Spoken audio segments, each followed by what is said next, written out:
네, 안녕하십니까. 네, 온라인 판매 기초법률 두 번째 시간입니다. 안전한 판매를 위한 기초법률 지식에 관련된 내용을 가지고 두 번째 시장을 시작하도록 하겠습니다. 이번 시간에는 전자상거래법에 관련되는 피해수적 요건 내용과 그다음에 결제 관련되는 법령 그리고 또 지적재산권의 침해에 대한 내용에 대해서 어떻게 하면 저희가 리스크를 방지할 수 있을 건지 그 해당되는 내용을 가지고 간략하게 설명을 좀 드리도록 하겠습니다. 네, 우선 전자상거래법의 기초에 관련된 내용은 기본 개념과 주요 내용 그리고 법 위반 시 제재 사항에 대해서 말씀을 드리고자 하고요. 지식재산권 개념 및 침해에 관련된 사안은 지식재산권 개념과 그리고 저작권 침해 예방 방법에 대해서 좀 설명을 드리고자 합니다. 네, 우선 전자상거래법의 기초에 대해서 간략히 말씀을 좀 드리도록 하겠습니다.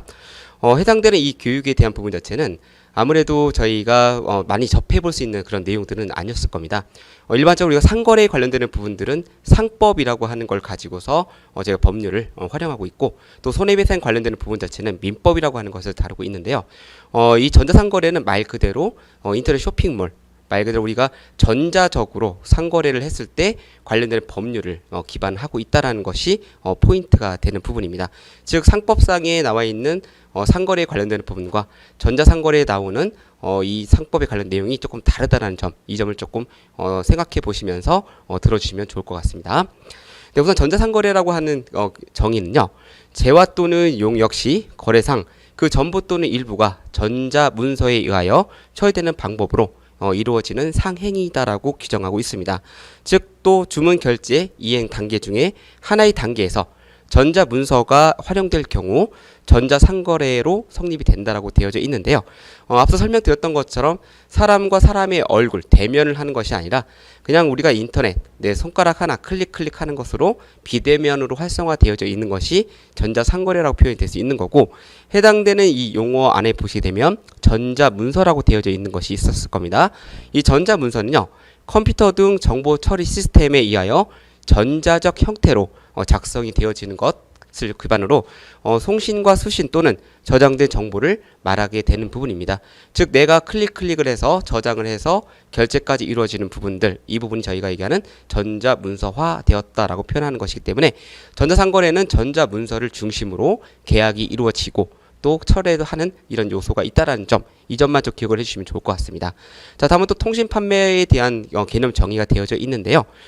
통신 판매는 전기통신, 즉 전화 등을 활용하는 것, 또 우편 등 비대면의 방법으로 상품 등의 판매에 관한 정보를 제공하고 소비자의 청약을 받아서 재화 등을 판매하는 행위를 말하고 있습니다.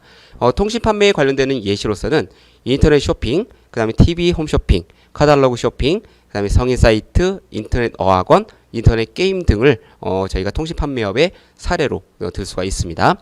자, 전자상거래와 통신 판매에 대한 관계에 대해서 좀 파악을 해보셔야 되는데요. 전자상거래는 보통 인터넷 쇼핑, 쇼핑몰에 관련되는 것을 말하게 되는 것이고요. 통신 판매를 포함해서 보다 폭넓은 개념으로 지금 개념 정의를 하고 있다고 보시면 되겠습니다. 인터넷 쇼핑은 전자상거래에 동시에 통신 판매에도 해당이 된다라고 볼 수 있는 점이 좀 특색이 있는 거고요. TV 홈쇼핑이나 카탈로그 쇼핑 같은 경우에는 통신 판매에만 해당하는 것이지 전자상거래는 아니라고 할 수 있다는 것입니다.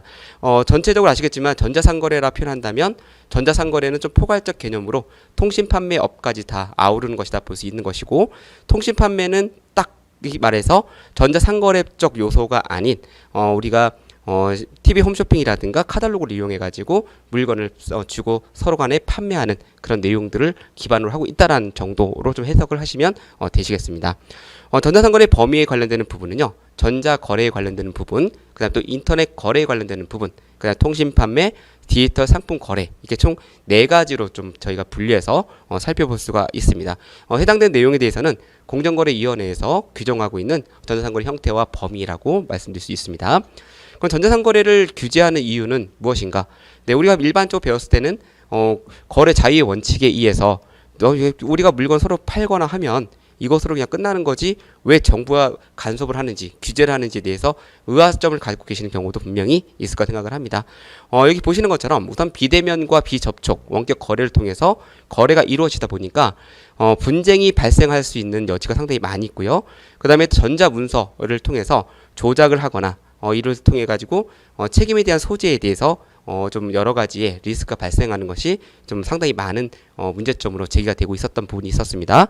대행기 또한 대행결제 이후에 재화가 배달이 안 돼서 이것에 대해서도 클레임이 많이 발생하다 보니까 공정거래위원회 쪽에 민원이 들어가는 경우도 상당히 많았다라는 점들도 잘 알고 계실 까 생각을 하고요.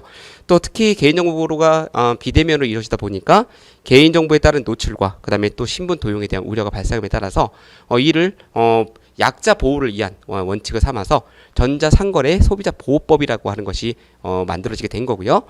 즉 소비자의 권익을 보호하고 시장의 신뢰도를 제고하기 위해서 해당되는 법률이 만들어졌고 정부에서는 전자상거래에 대한 규제를 하게 된 원인이다라고 할 수가 있겠습니다. 즉 공정한 질서로 인해서 안정화된 거래 질서가 좀 확보가 돼 있다면 이러한 좀 법적 절차가 크게 존재하지 않았을 건데요. 워낙에 사기를 당하는 경우가 많이 비밀 발생하고 책임이 발생했을 때 서로 간에 양보를 하지 않고 특히나 또 판매한 사람 입장에서는 본인이 잘못해서 이 부분에 대해서 문제가 있었음을 알면서도 그냥 나는 이거 내가 팔았으니까 장땡이야 끝이야 라고 판단해버리면 소비자는 그만큼 피해를 보게 되는 부분들이 많이 발생하게 되겠죠. 이로 인해서 전자상거래업을 하시는 분들에게까지도 악영향이 펼쳐지는 부분이 있다 보니까 이러한 부분들을 좀 보호하기 위한 방법으로 전자상거래법이라고 하는 것과 소비자에 관련된 법률이 만들어진 것이다라고 좀 이해를 해주시면 좋을 것 같습니다. 법 적용 대상은요. 전자상거래 및 통신판매 등에 의한 방법으로 이루어지는 사업자 그리고 소비자 간의 모든 재화 또는 용액의 거래 B2C라고 하죠. 이 부분은 이제 비즈니스 투 커스터머 말 그대로 기업과 고객의 거래에 관련되는 부분에 대해서 적용을 하고 있다라는 점이 되겠습니다. 다만 일부 상품 거래에 특정 사업적의 일부 의무 규정의 면제를 규정하는 경우에는 법 적용 제외를 하고 있는 경우도 있습니다. 해당되는 법 적용 제외 대상은요. 증권회사에 의한 유가 증권의 거래 그리고 금융기관이 직접 취급하는 금융상품의 거래 그다음에 또 일상생활용품이나 음식료 그 다음에 또 인접지역 판매를 위한 거래 등에 대해서는 통신판매업 또는 통신판매 중개업자에 대해서 일부적 규정을 제외하는 경우가 생기기도 한다는 점이 해당되는 사안의 내용이라고 할 수가 있겠습니다. 네, 다음은 이제 대표적인 법 적용 대상 사업자를 좀 살펴보면 전자거래 사업자와 그 다음에 또 통신판매업자 그리고 또 통신판매 중개자 등이 존재하게 됩니다. 이렇게 대표적으로 통신판매 중개자라고 하면 요즘 가장 많이 하고 있는 플랫폼 같은 사업 연결해주는 오토 같은 이런 플랫폼 사업에도 이 통신판매 중개업에 관련된 부분이 존재하게 되는 것이고요. 또 인터넷 쇼핑몰을 운영하는 회사가 오픈 마켓이라고 하는 중개업자에게 공간을 빌려주고 여기서 거래를 하게끔 유도해 주는 것도 알고 계시죠? 즉 통신판매 중개업자라고 하는 부분 자체는 저희가 이제 오픈 마켓이라는 것으로 좀 해석이 될 수 있는데요. 사이버몰의 이용을 허락하거나 광고 수단을 제공하는 방법 등으로 거래 당사자 간의 통신 판매를 알선하는 행위를 하는 사업자를 저희는 말하고 있습니다. 저희는 이제 대표적인 법적 사업자는 전자상거래업 사업자와 통신판매업자 그리고 통신판매 중개업자로 좀 크게 구분이 되고 있다는 점, 이 점을 체크해 주시면 좋을 것 같고요. 그 다음에 거래 단계에 대한 부분 자체는 제가 좀 정리를 해봤습니다. 우선 영업 전 단계, 그 다음에 청약의 유인 단계, 그 다음에 청약 단계, 그 다음에 영업 단계, 청약의 철회 및 효과에 대한 내용으로 그 좀 저희가 구분을 해볼 수가 있는데요. 영업 전 단계에 대한 내용은요. 통신 판매업자에 대한 신고 의무 그리고 소비자 피해 보상 보험에 대한 계약 체결이 있어야 됩니다. 그것도 청약의 유인 단계에서는 자기 신원 정보 표시에 관한 사안과 표시 광고 기록 보전 의무에 관련된 사항을 좀 준수해야 되는 부분이 존재하고요. 청약 단계에 있어서는 재화 등 표시 광고 및 고지, 그리고 또 청약 확인 및 조작 실수 방지 절차 구비, 또 공급이 곤란한 경우 지체 없이 통지를 해야 되고요. 계약서를 송부해야 되는 역할을 해야 됩니다. 또 그다음 영업 단계에 있어서는 기간 내 재화 등 공급에 필요한 조치와 공급 절차 및 진행 상황을 확인할 수 있는 조치, 그것도 전자적 대금 지급 사실 통지 및 또 자료를 열람할 수 있도록 저희가 또 시스템화해야 한다는 것도 말씀드릴 수 있을 것 같습니다. 그것도 청약의 철회 및 효과에 관한 내용은 법정 기간 내에 청약을 철회하는 것, 그것도 대금에 대한 환급, 그다음 또 반환 배송비의 부담, 그다음 또 위약금, 손해배상 등의 청구 제한, 그리고 소비자의 청약 철회 제한에 대한 내용을 어떻게 프로세스화 시킬 것인지 시스템을 좀 구비를 해 놓으셔야 되는 부분들이 있습니다. 해당되는 내용에 대해서 조금씩 중요한 사항을 좀 점검해 보게 되면 우선 거래 단계별 주요 내용으로서는요. 앞서 살펴봤던 것 같이 통신 판매업자 신고 의무가 있습니다. 해당되는 것은 이제 법 제12조 제1항의 내용이 존재하고 있는데요. 통신 판매업자는 상호, 주소, 전화번호, 전자우편 주소, 그 다음에 또 인터넷 도메인, 호스트 서버, 소재지 등을 공정거래위원회에 또 신고를 해야 되는 부분이 있고요.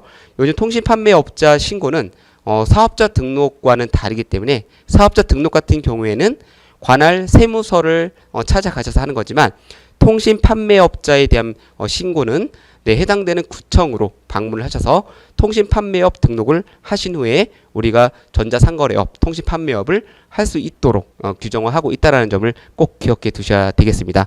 그래서 이건 꼭 공정거래위원회에 방문하는 것이 아니라 관련되는 시나 또는 관련된 시군구에 관련돼서 신고를 하면 되는 것으로 이해를 하시면 되겠습니다. 개인 사업자 같은 경우에는 비용이 들지 않지만 통신 판매 신고를 했을 경우에는 일부의 수수료가 발생한다는 점도 좀 알고 계시면 좋을 것 같습니다. 일단 소비자 피해 보상 보험 계약의 체결에 대한 부분 자체는요. 예전에는 이것을 의무화 시키거나 하진 않았었고 자율적으로 그냥 서로 간에 환불을 해줄 수 있는 절차를 했었지만 하도 문제가 많고 사고 발생이 많다 보니까 지금은 소비자 피해 보상 보험에 관련되는 부분에 대해서 의무적으로 규정화를 하고 있다고 보시면 되겠습니다. 선불식 통신 판매업자는 소비자가 원하는 경우 소비자에게 결제대금 애치제를 이용할 수 있도록 하거나 또는 소비자 피해 보상 보험을 체결해서 제공함으로써 만약에 소비자의 피해를 최소화시키는 방법을 강구하도록 되어져 있다라는 뜻이 됩니다. 다만 신용카드로 구매하는 거래 또는 배송이 필요하지 않는 재화 등을 구매하는 거래 같은 경우에는 10만원 또 미만의 소액 거래 같은 경우에는 해당 법 조항이 좀 제외가 되고 있다는 겁니다.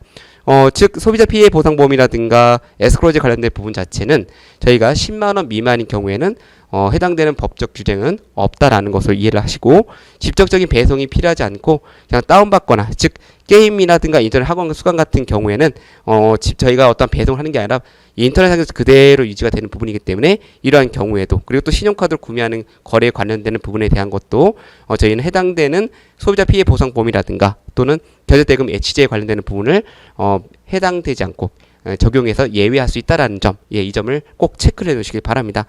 결제대금 애치제에 관련되는 부분은 통상적으로 현금을 가지고서 입금을 했을 때 현금에 대한 부분을 가지고 소비자에게 제품이 도달하지 않았거나 어떤 문제점이 발생했을 경우에 에스크로제를 통해 가지고 입금을 거부시키고 근데 거꾸로 이제 어느 정도 일정 기간이 지나면 그 해당되는 문제가 있었다라는 것이 파악이 되고 입증이 되면 해당되는 그 비용을 다시 소비자가 다시 환불받도록 하는 그런 조치를 하고 있는 것이 바로 이 결제대금 에스크로제라고 표현하고 있는 거고요.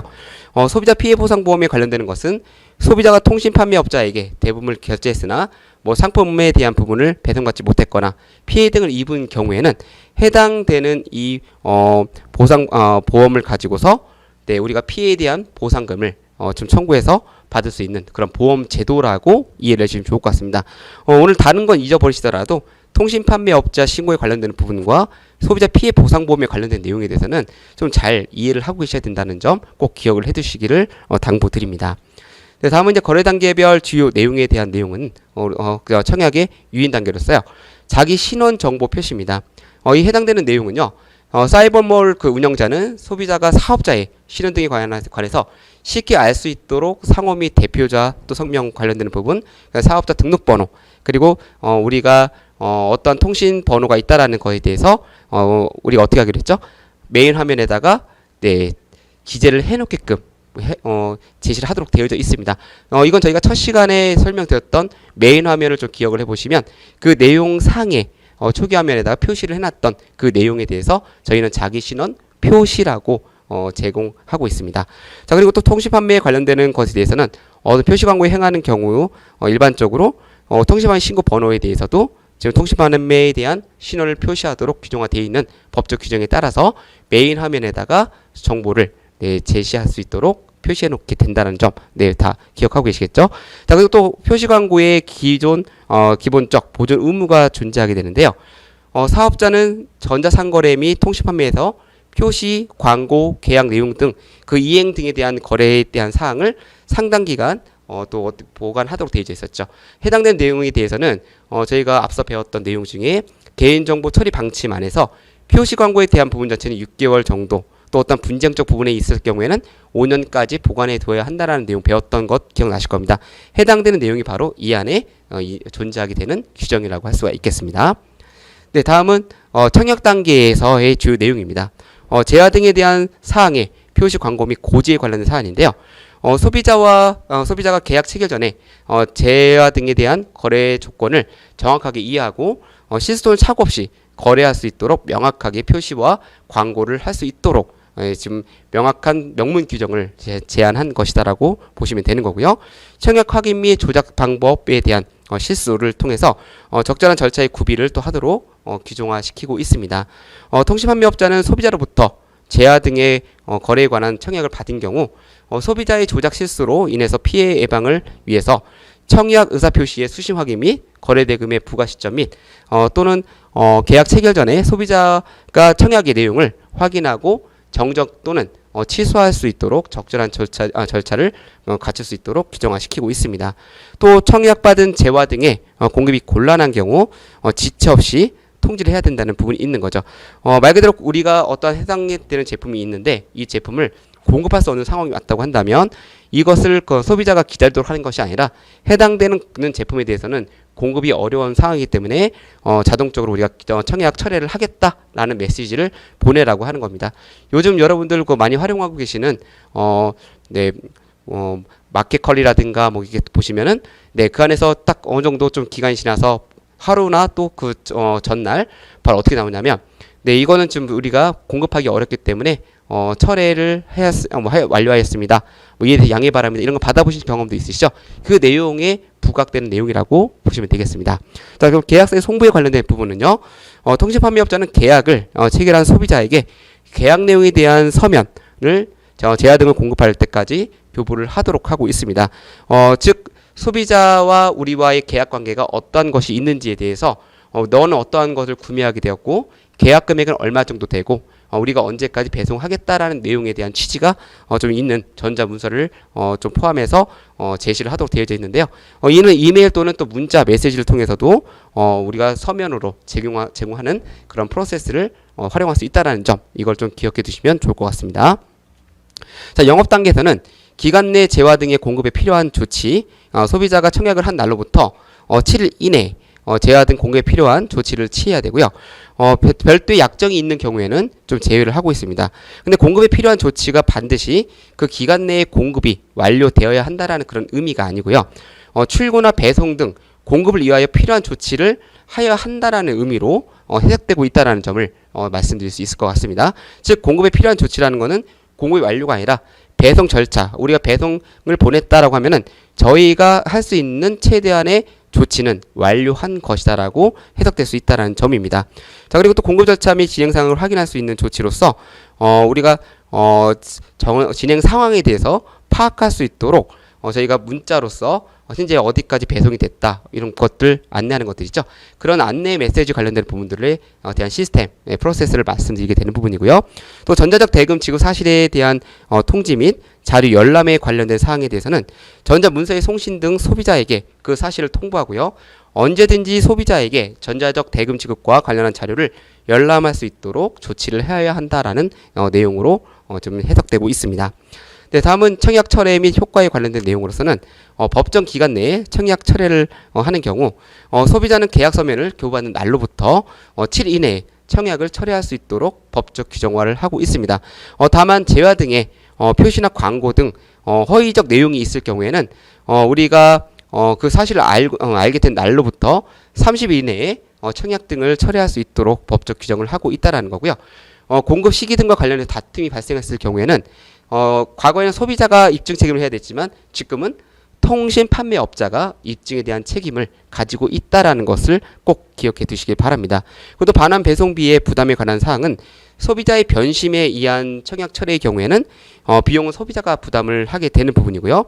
다만 이제 표시 광고에 관련되는 허위적 내용으로 인해서 청약 철회가 있는 경우에는 통신 판매업자가 부담을 하도록 명확하게 기준을 제시하고 있습니다. 자, 그리고 대금의 환급에 관련되는 부분은요. 재화 등을 반환받은 날로부터 상업 제3영업일 이내에 대금을 환급하도록 되어져 있고요. 공정거래위원회에서는 지연이자율을 곱해서 산정한 지연이자를 지급할 수 있도록 또 제시를 하고 있습니다. 근데 소비자가 신용카드 등으로 대금을 지급할 때는 소비자로 하여금 대금의 청구를 정지 또는 취소할 수 있도록 요청을 하고, 또 이미 대금을 지급받은 경우에는 그 결제업자에게 환급을 할 수 있도록 조치를 하고 있다라는 부분입니다. 근데 만약에 소비자가 통신판매 계약을 체결한 자와 그 대금을 지급받은 자가 다른 경우에는 양자가 연대하여 책임을 지도록 되어져 있습니다. 자, 연대한다는 표현은 누구한테 미루는 게 아니라 양쪽 둘 다에게 저희가 청구 요청을 하게 되면 무조건 변제를 하도록 되어져 있다라는 그런 내용으로 해석하시면 되겠습니다. 네, 다음에 또 위약금과 손해배상에 관련되는 내용에 대해서는 소비자의 변심에 의해서 청약에 대한 철회가 있을 경우에는 위약금이라든가 손해배상에 대한 부분을 청구할 수 없도록 규정화되어져 있다라는 점을 이해하시면 좋을 것 같고요. 그 손해배상액의 대납이 금액이 미납이 됐을 경우에는 미납 대금에 따른 지연 배상금을 더한 금액을 초과할 수 없도록 규정화하고 있습니다. 그리고 또 소비자의 청약 철회에 대한 제한은 소비자가 변심을 이유로 해서 통신판매업자의 의사에 반해서 청약을 철회했을 경우에는 할 수 없도록 되어져 있습니다. 다만 그 재화 등의 다양한 포장 등을 훼손한 경우에는 소비자에게 책임이 있는 사유가 되는 부분이기 때문에 이런 경우에는 소비자의 책임으로 가져갈 수도 있게끔 하고 있다는 부분이 되는 것들이죠. 해당된 내용에 대해서 우리가 좀 명확하게 규정하고 있는 부분들이 있기 때문에 소비자의 청약 철회에 대한 제한 사항에 대해서 한 번 정도 꼭 읽어봐 주시고 기억을 해주시면 좀 리스크를 최소화할 수 있는 방법이 될 수 있을 것입니다. 자, 판매 중개자의 책임에 대한 부분은요. 판매 중개자가 재화 등을 판매함에 있어서 책임이 없다는 사실을 약정하지 않았거나 미리 사전 고지를 하지 않았을 경우에는 통신판매 중개를 한 경우 당해 통신판매에 관련해서 통신판매 중개를 의뢰한 자의 고의 또는 과실로 인해서 소비자 발생한 손해에 대해서 배상을 하도록 규정화되고 있고요. 또 통신판매 중개자는 통신판매자의 그 중개를 의뢰한 사업자의 신원에 관한 정보를 열람할 수 있는 방법을 소비자에게 제공하도록 해야 됩니다. 그 통신판매의 중개를 의뢰한 자가 사업자가 아닌 경우에는 거래 당사자들 상대방의 주소와 전화번호 등의 정보를 열람할 수 있도록 방법을 제공해 주어야 합니다. 그러니까 지금은 예전처럼 그냥 나 몰라라 이렇게 할 수 있는 것이 아니고요. 문제가 해결될 때까지 그 해당되는 소비자에게 정보 제공을 해줘야 되는 의무사항이 존재한다는 것, 이 부분을 좀 기억을 해주시면 좋을 것 같습니다. 자, 전산거래 사업자와 통신 판매 사업자의 금지 행위에 대해서는 6가지에 대한 부분이 되어 있는데요. 대부분은 이제 허위 또는 과장된 사실을 가지고서 광고를 한다거나 하지 마라 이런 얘기 되는 거고요.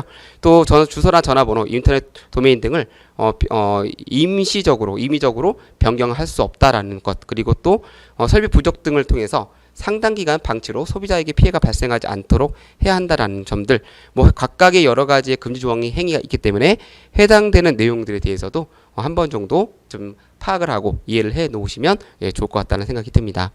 네, 그리고 행정적 제재로서는요, 시전 공고, 그다음에 시정 조치, 영업 정지, 과징금, 과태료에 관련되는 사안으로 좀 구분을 해볼 수가 있습니다. 시정 공고 같은 경우에는 공정거래위원회 또는 시도지사가 사업자가 위법한 행위를 했을 경우에 해당되는 의무사항을 이행하지 않았을 경우 시정 조치에 앞서서 이를 이행할 수 있도록 권고하는 것을 제일 약한 좀 행정적 제재라고 할 수가 있고요. 그다음 이제 시정 조치라고 표현하는 것은 법 위반 행위를 중지토록 하거나 법에 따른 의무를 이행하도록 사업자에게 시정을 위한 조치를 취하는 것을 이야기하게 된다는 점입니다. 영업정지 같은 경우에는 시정 조치를 했음에도 불구하고 법 위반 행위가 반복되거나 시정 조치에 따른 이행을 하지 아니한 경우에는 영업정지를 부과할 수 있고요. 해당되는 기간은 경도에 따라서 기간은 15일에서 12개월, 1년까지도 영업 정지를에 대한 처분을 내릴 수 있도록 하고 있다는 점이 되겠습니다. 그리고 또 계속해서 반복되는 행위를 했을 경우에는 당연히 그 기간도 길어지게 된다라는 것, 이게 법으로 명확하게 규정하고 있다는 점입니다. 과징금 같은 경우에는 해당 위반 행위과 관련돼서 매출액을 초과하지 아니하는 범위 안에서 과징금을 부과할 수 있도록 규정하고 있고요. 관련 매출액이 없거나 산정할 수 없는 경우에는 5천만 원 이하 범위 내에서 해당되는 과징금을 부과할 수 있도록 되어져 있습니다. 그 위반 행위가 매출이나 소비자 피해 발생의 직접적인 원인인 경우에는 그 매출액에 대한 전액, 또 간접적인 원인이 되는 경우에는 그 매출액의 10% 범위 내에서 부과 가능을 할 수 있도록 해놓고 있다는 부분이 해당되는 행정적 제재의 과징금 내용이 되겠습니다. 그래서 마지막으로 과태료에 관련되는 부분은요. 위반 행위의 유형에 따라서 100만 원 최대 1천만 원 이하까지의 과태료를 부과할 수 있다라는 것, 이게 바로 행정적 제재 사항으로 정립이 되어져 있는 규정입니다. 네, 다음은 이제 지식재산권 개념과 침해에 관련된 내용에 대해서 설명을 좀 드리도록 하겠습니다. 자, 지식재산 관련되는 내용에 대해서는 좀 몇 번 정도 좀 들어보신 경험들이 있을 까 생각을 하고 좀 간략하게 좀 설명을 드리도록 하겠습니다. 자, 우선 지식재산권은 저희가 얘기하는 산업재산권이라는 것과 저작권이라고 하는 것을 합쳐놓은 것이고요. 신지식재산권, 그러니까 재산권에 관련돼서도 컴퓨터 프로그래밍 관련된 부분까지 결합을 시켰을 때 저희는 지식재산권이라는 표현을 쓰기도 합니다. 하지만 저희가 그냥 제일 많이 사용하고 전산거래업에서 좀 실수들을 많이 하시는 부분들은 산업재산권과 저작권에 관련된 내용이기 때문에 해당된 내용을 가지고 지식재산권에 대한 내용을 좀 설명드리려고 합니다. 자, 우선 산업재산권은요, 보시는 바와 같이 특허, 실용신안, 디자인, 상표 이렇게 네 가지로 구분을 하고 있고요. 해당되는 이 산업재산권은 아시는 바와 같이 말 그대로 등록에 대한 의무, 선출원, 선등록 제도를 가지고 있습니다. 무조건 등록이 되어야만 소유권을 보장을 받고 나의 것으로 인정을 받을 수밖에 있다라는 점이 포인트가 되는 거고요. 저작권 같은 경우에는 아시는 바와 같이 등록에 대한 의무가 없습니다. 이것은 순수 내가 사진을 촬영했거나 내가 음악을 만들었거나 순수하게 나의 창작을 가지고 내가 발표한 것에 대해서는 저작권으로 보호를 받게 되는 방법들인데요. 해당된 산업재산권과 저작권의 가장 포인트는 저희가 침해성을 받지 않는 제일 좋은 방법은 무조건 나의 것이 아니라면 이 권리를 갖고 있는 사람에게 무엇을 하는 게 좋을까요? 맞죠. 승낙을 받는 것이 매우 필요한 겁니다. 승낙받지 아니하고 내가 임의적으로 사용했을 때 문제가 생기는 점에 대해서는 이에 대해서는 손해배상에 대해서 법적 책임을 우리 사업자, 우리 대표님들이 지셔야 된다는 것을 꼭 기억해 두셔야 됩니다. 따라서 우리는 산업재산권과 저작권에 관련되는 침해를 예방하는 가장 하이라이트인 방법은 해당되는 권리자에게 무엇을 한다?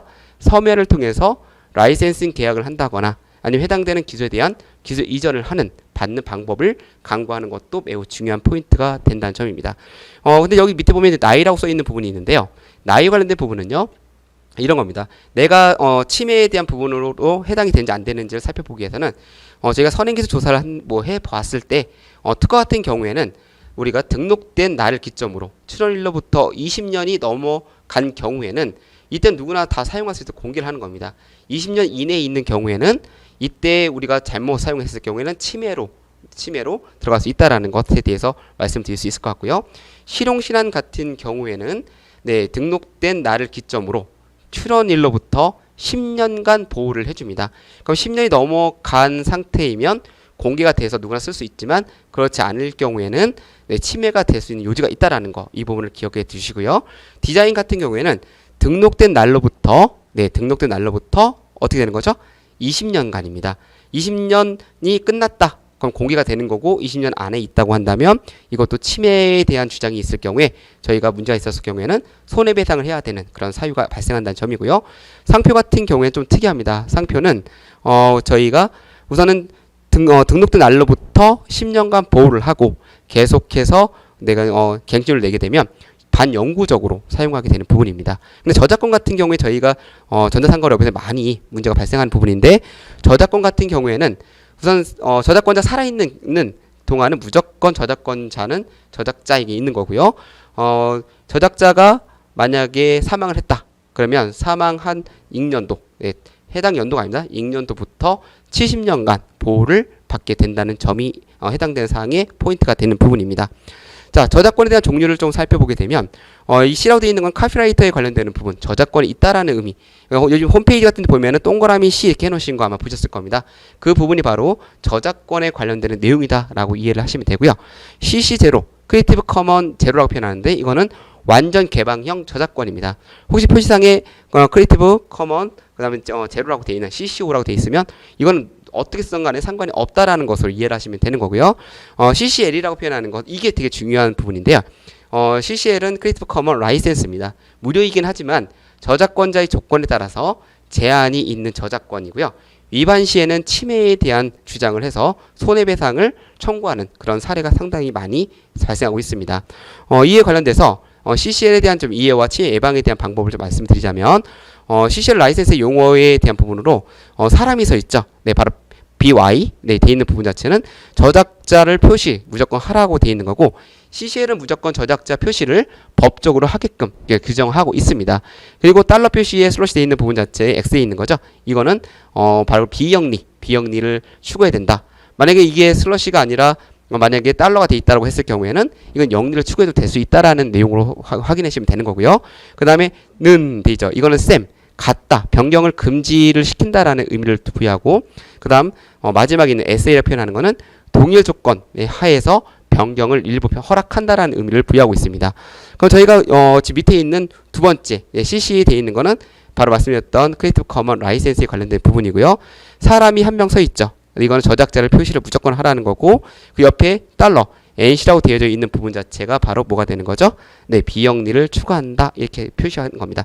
여기 밑에 나와 있는 내용들이 거의 대표적인 표시적 내용이기 때문에 우리 대표님들께서도 해당되는 내용들을 좀 보시고 저작권에 대한 사용에 대한 방법을 잘 강구하신 다음에 침해가 발생하지 않도록 좀 하시면 좋을 것 같다는 생각이 듭니다.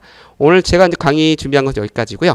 혹시라도 궁금한 사항들이 있으시면은 네, 언제든지 좀 매니저분들한테 연락을 주시거나 저한테 연락을 주시면 제가 또 답변을 드리도록 하겠습니다. 오늘 장시간 고생 많으셨고요. 온라인 법률에 관련된 부분 여기서 마치도록 하겠습니다. 네, 고생 많으셨습니다.